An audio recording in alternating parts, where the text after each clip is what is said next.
if it's okay. If it's okay for the commission, I will have this presentation in English. So, okay. So, good morning. I'm Ignazio Vacante, and today I will defend my PhD thesis on local analysis of a single impurity on a graphene Josephson junction. So, to give a brief outline, we will start first with a brief introduction on graphene and Josephson junction, going through some devices that employ graphene Josephson junction.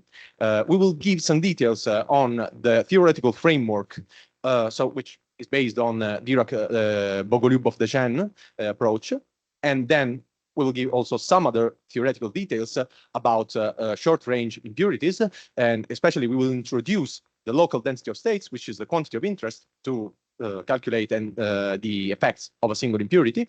And we will give a definition and a description of the Anderson and Lifshitz models.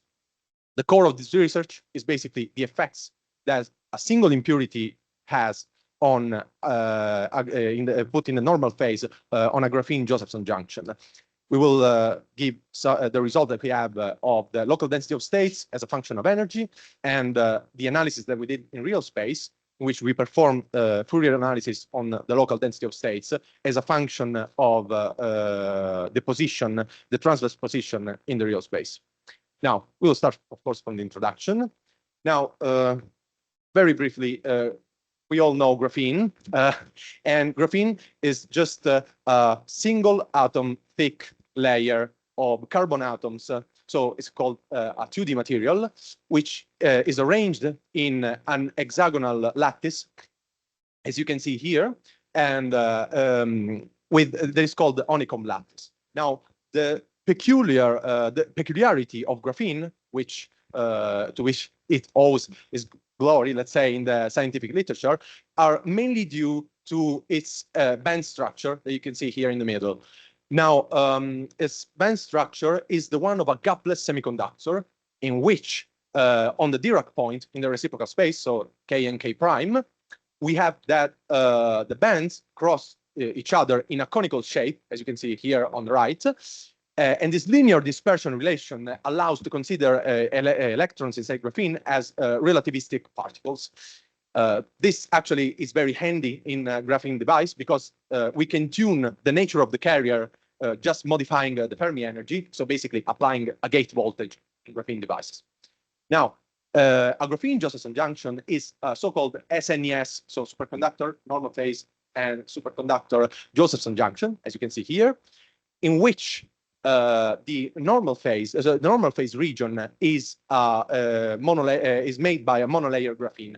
Now, we will just limit ourselves to an experimental setup. We'll refer to an experimental setup present in literature, in which the single layer of graphene, the monolayer graphene, is protected by sandwiching it between two hexagonal boron nitride substrates. Why hexagonal boron nitride? Because, as the name suggests, it has an hexagonal structure which has a very slight mismatch with the graphene structure. So, other than protecting it, it also provides some sort of screening from unwanted electronic effects that we can have with a lattice mismatch with other substrates, let's say. And we consider a setup, so that you can see here on the bottom, in which there are aluminum electrodes, superconducting electrodes. Now, in a SNES junction, the supercurrent is it's mediated by Andreev bound states channels. These Andreev bound states are generated by the so-called Andreev reflections at both interfaces. Now, this Andreev reflection consists mainly in a process in which, in an interface between a normal metal and a superconductor, the electron inside normal metal, as you can see here in the continue inside the superconductor, and thus they are converted in Cooper pairs inside the superconductor, and then a retro-reflected hole back propagates inside the normal phase material with an opposite spin. And as you can see here on the bottom of in this picture, multiple Andreev reflection cause the emergence of subgap states called the Andreev bound states. Now, the important take-home message is that in a graphene Josephson junction is that basically the retroreflected hole and the electron states are two time-reversed states. And this is due to the linear dispersion relation that graphene has. Now, some examples, clear example in literature of the application of graphene Josephson junction inside quantum devices range from microwave bolometers, in which, thanks to the very low specific heat of graphene, we can use them as a very sensitive probe to the temperature increase in quantum devices, such the one that we showed here. And but the main application, the most important application, are of course the creation of qubits, artificial qubits, in gate-mount devices. They are called gate-mounts because they are entirely controlled through the gate voltage, and that's one of the main advantage of these qubits. They are also very resistant to magnetic field, and they have a lot of other important properties. Not only that, but in such devices, of graphene Josephson junction, we can also have a spatial control of the supercurrent by an analysis if they are put in a perpendicular magnetic field of the spatial distribution of the supercurrent, as you can see here on the bottom, in the plot on the bottom. And by analyzing the supercurrent modulation in the Fraunhofer pattern that generates when we are applying the magnetic field. Now, the main motivation for our work is the effect of impurities on of a single impurity in a graphene Josephson junction is due to what we have found in literature. So considering the previous stuff that I showed, that they have observed that in such devices performing Ramsey interferometry, they understood that the frequency, in the Ramsey frequencies, there were also some spurious frequencies which were not associated to the frequency of the qubit, just to the frequency of the qubit, but also to the presence of two-level systems, which are some impurities in graphene. Now, these, of course, in other examples, they can also generate 1/f noise when we are dealing with a uniformly distributed ensemble of impurity in the substrate.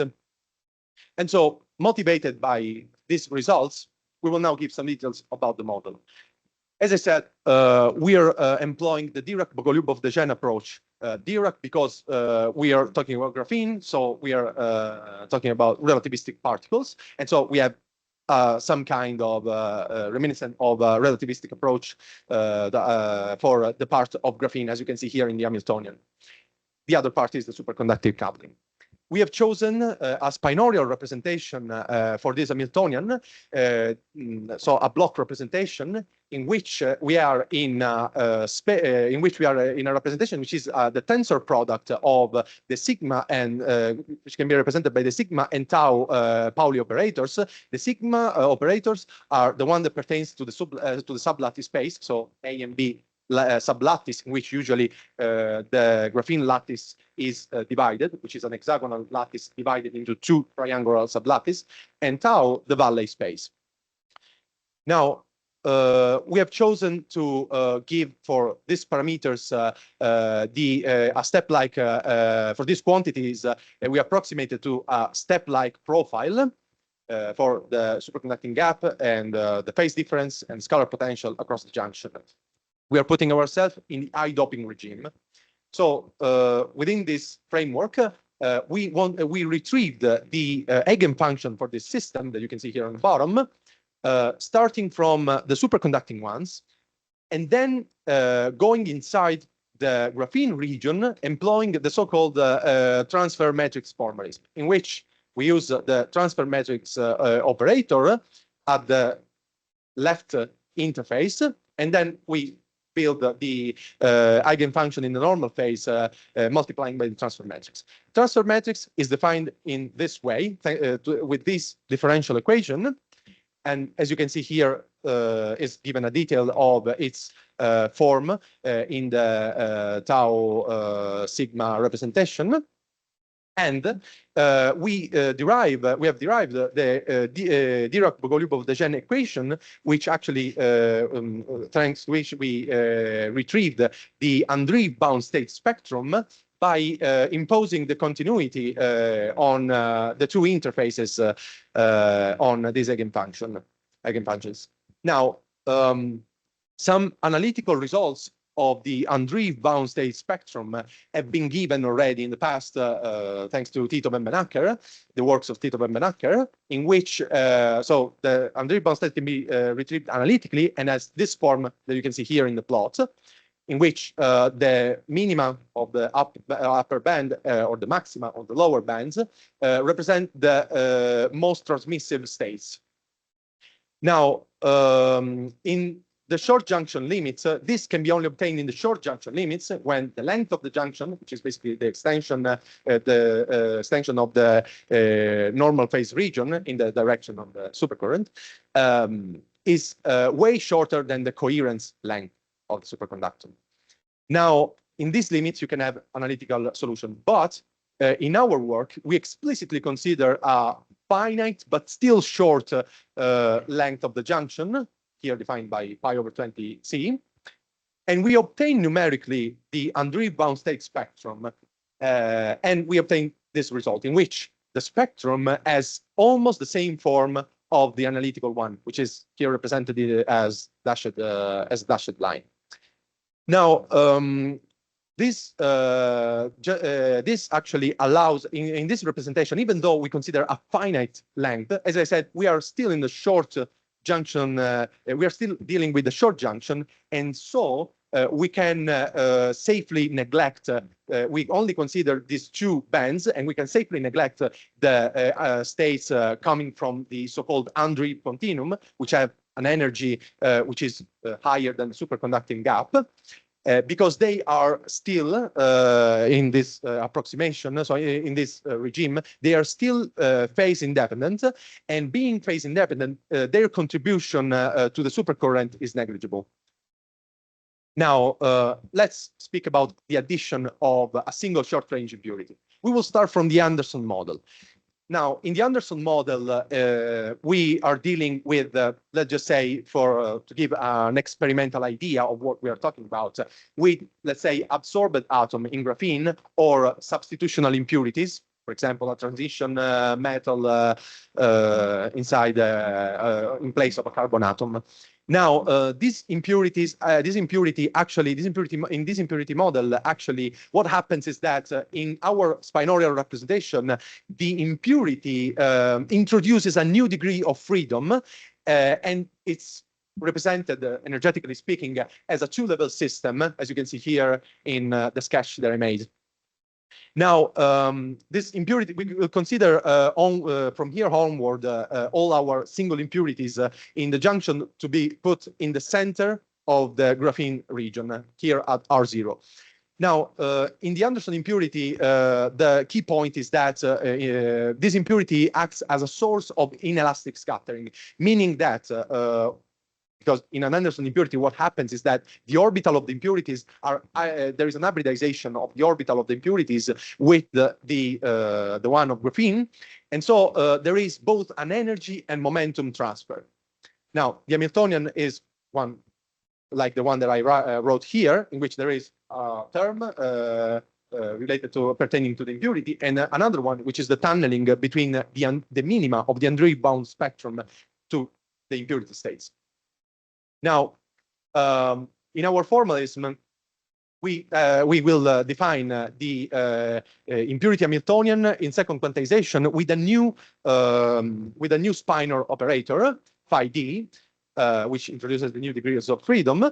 And in this way, we will define the tunneling operator with a matching 4x2 matrices as defined here, in which the elements are the tunneling elements are defined, as you can see here in the bottom, in which there is the tunneling amplitude and the indices MD just defines where are we in the sublattice A, whether it's A or B. And the delta in the real space ensures that we are dealing with short-range impurities. Now, those two parameters are the parameters pertaining to the impurities, epsilon d and epsilon z. Those two parameters determines the first one, epsilon d, the coupling strength with the impurities. So what we will loosely call the impurity energy. And the epsilon z is the Zeeman term, which, if it's different from zero, determines whether if the impurity is magnetic or not.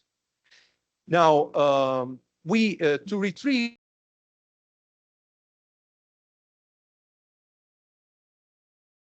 get the Dyson equation and get the local density of states. So we obtain the green function, and we projected the total green function for the system into the first couple, the only couple that we are considering of Andreev bound states. So, and as I wrote here, considering an Hamiltonian, a block representation of the Hamiltonian, as you can see here on the bottom right, the expression on the bottom right. And within this representation, the local density of states, as we know from the definition that is given in solid state physics books, we are considering it as the imaginary part of the trace of the product between the particle density operator and the green function. Now, we are considering the local density of states of spin up electron and all spin down states, because basically it's very handy when we are considering when we want to check the particle hole symmetry in our local density of states. Now, here you can of the junction of the clean junction without any impurities. The local density of states where we have fixed the position to R0, so we are above the impurity.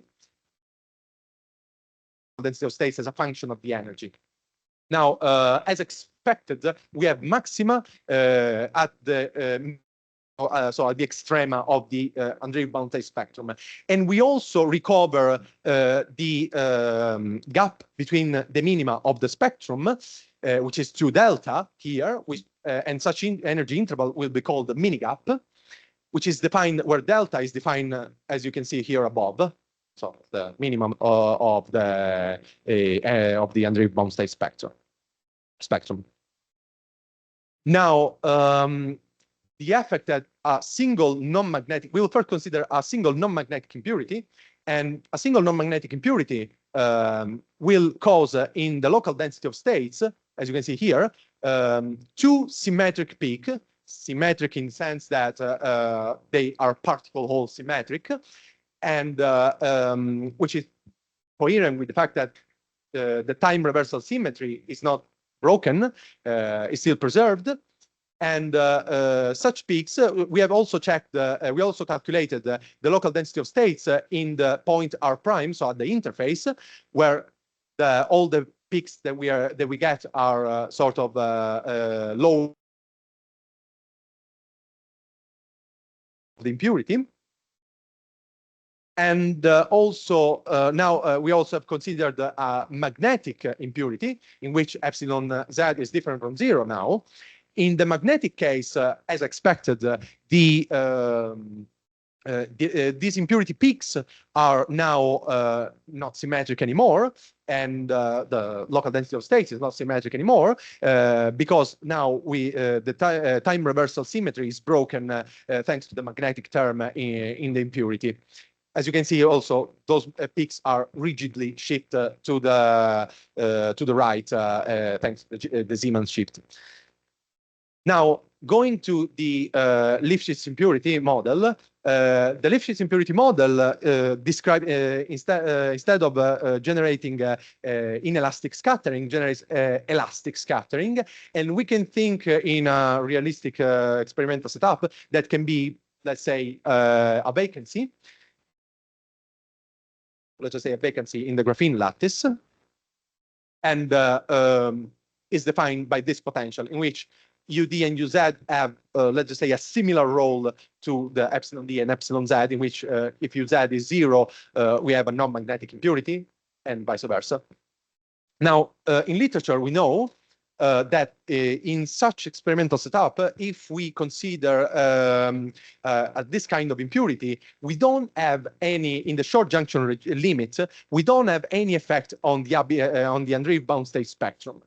But in our work, what we have found is that the local density of states in the non-magnetic case generates peaks outside the mini-gap.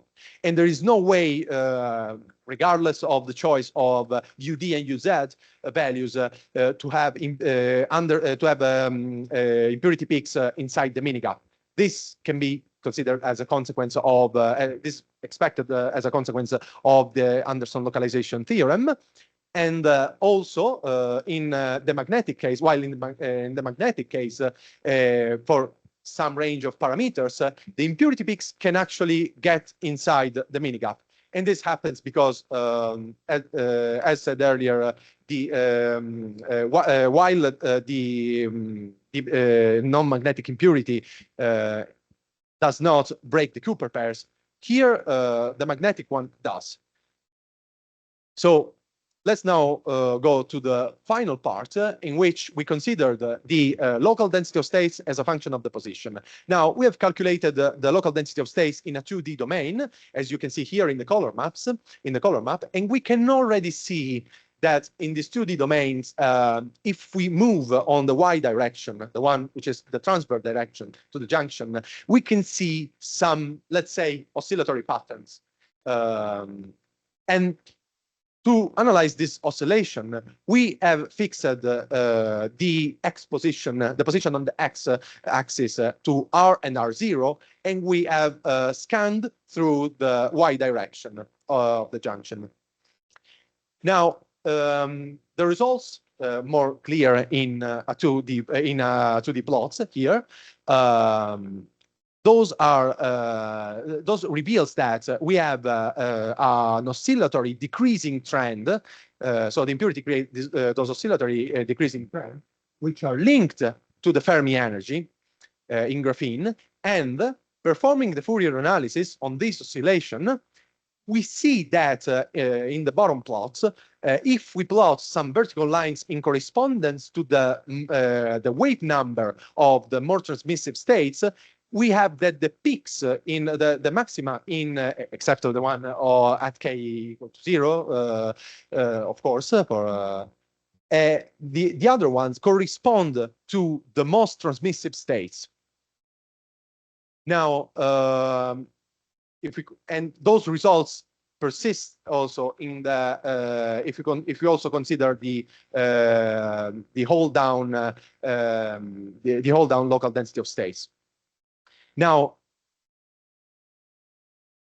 if we increase the chemical potential, we can see that we can also retrieve the same results, aside from the fact that the peaks in the maxima in the Fourier spectrum are a little bit merged and so less resolved because they are merging in the center part here between the two most visible peaks that you can see here in the bottom plot. Now, why this is important? Because thanks to this analysis, we can basically retrieve and know from a local density of state measurement the most transmissive states in graphene, giving just an idea of the role that they are playing. So in the interaction with a single impurity. Now, to conclude, we are so we can sum up saying that in our work we have seen that a single impurity in a graphene Josephson junction leads to modification in the Andreev bound state spectrum. And for the Anderson impurity case, it creates two symmetric or non-symmetric peaks, whether it's magnetic or not. And in the Lifshitz impurity, we have peaks inside the mini-gaps, in the mini-gap, only if we are dealing with a magnetic impurity. That is actually very useful in an experimental setup, because we can have we can measure the local density of states with a simple scanning tunneling microscope measurement on the graphene region, and so understand from this analysis whether the nature of the impurity, magnetic or non-magnetic, and from the Fourier analysis, we also can have a very good insight about the in the real space of the graphene Josephson junction and know which role is played within the impurity interaction between the Andreev bound states and the impurity. All these results are present in the paper that I published recently, which is published in the journal Physical Review Research by me, Professor Pellegrino, Professor Angilella, Professor Facci, and Professor Paladino.